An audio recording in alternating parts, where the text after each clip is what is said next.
જામનગર શહેર સહિત જિલ્લામાં છેલ્લા કેટલાક દિવસોથી વાયરલ રોગોનું પ્રમાણ વધ્યું હોવાનું ચિત્ર ઉપસી રહ્યું છે. સૌરાષ્ટ્રની સૌથી મોટી જીજી હોસ્પિટલના મેડિસિન વિભાગમાં દરરોજ 600 થી 700 ઓપીડી હોવાનું સામે આવ્યું છે.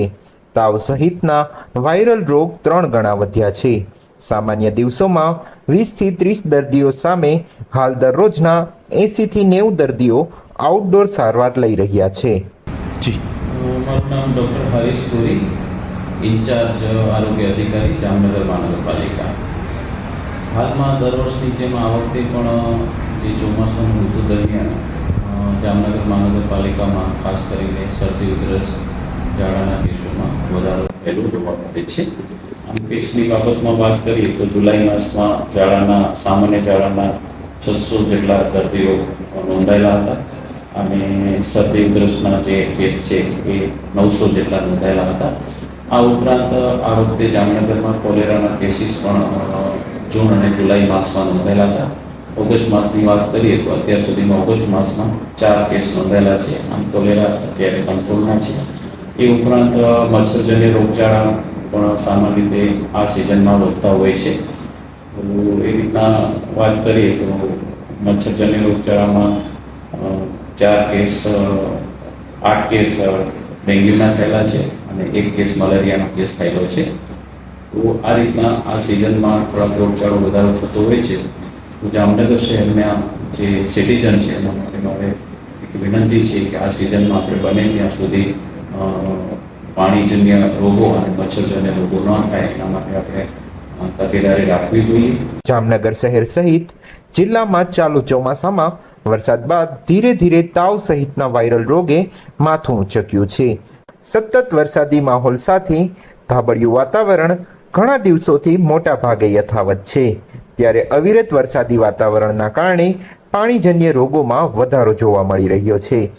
પાણીજન્ય રોગચાળા માટે ખાસ કરીને સૌથી બેસ્ટ ઉપાય છે ઉકાળેલું પાણી પીવું. અને તેમ છતાંય જો એ ના બને તો મહાનગરપાલિકા દ્વારા આવતું ક્લોરિનેટેડ વોટર બી આપણે પીવા માટે ઉપયોગ કરવો જોઈએ. આ ઉપરાંત બને ત્યાં સુધી વાસી ખોરાકો ખાવાનું ટાળવું જોઈએ. ખાસ કરીને જે ઠંડા પદાર્થો પીણા છે, શેરડીનો રસ છે, બરફના ગોળા છે, તો એ પ્રકારની જે વસ્તુઓ છે એ ખાવામાં ટાળવી જોઈએ. મચ્છરજન્ય રોગચાળામાં ખાસ કરીને જે ડેન્ગ્યુના કેસીસ આ સિઝનમાં વધતા હોય છે અને ડેન્ગ્યુ માટે જવાબદાર જે એડિસ નામનો જે મચ્છર છે એ સામાન્ય રીતે આપણા ઘરમાં જે વાપરવાના પાણીના જે વાસણો છે, પાત્રો છે, ટાંકાઓ છે, ટાંકીઓ છે, અથવા અગાસી ઉપર આપણે જે પક્ષી કુંજમાં રાખીએ છીએ અથવા તો અગાસી ઉપર આપણું જે ભંગાર પડેલું છે એમાં ચોમાસા દરમિયાન પાણી એકઠું થાય છે અને એ એકઠા થયેલા પાણીમાં એડિસ મોસ્કીટો એમાં પોતાના ઈંડા મૂકે છે અને એમાંથી એડિસ મોસ્કીટો બને છે અને ખાસ કરીને ડેન્ગ્યુ, ચિકન જેવા રોગનો ફેલાવો કરે છે. તો જામનગર શહેરના લોકોને મારી એટલી જ નમ્ર અરજ છે કે આપણે જે આપણા ઘરની આજુબાજુ અને જે ઘરે જે વાપરવા માટેના પાણી છે એના અઠવાડિયામાં એક વખત જે કંઈ પણ પાત્રો છે, ટાંકાઓ છે એને સાફ કરીએ અથવા તો ટાંકાને હવાચુસ્ત ઢાંકણાથી બંધ રાખીએ અને અગાસી ઉપર જે કોઈ ભંગાર કે જે છે એમાં જે પાણી ભરાયેલું છે તો એને વહેલી તકે વહેવાવી દઈએ. ગાય માટે કે પક્ષી કુંજ માટે આપણે જે રાખતા હોઈએ પાણી એને પણ અઠવાડિયામાં એક વખત સાફ કરી અને પછી મૂકીએ તો આપણા ઘરમાં અને આપણા આસપાસ છે જે એડિસ મોસ્કીટો અને ખાસ કરીને મલેરિયા માટે જે એનાપોલિસ મોસ્કીટો છે એનું બ્રીડિંગ ઓછું થાય અને એ રીતના આપણે રોગથી બચી શકીએ. ધન્યવાદ. જામનગરની જીજી હોસ્પિટલના મેડિસિન વિભાગમાં હાલ દરરોજ 600 થી 700 ઓપીડી સામે આવી રહી છે. તાવ સહિતના વાયરલ રોગોના દર્દીઓનું પ્રમાણ પણ લગભગ 3 ગણું વધ્યું છે.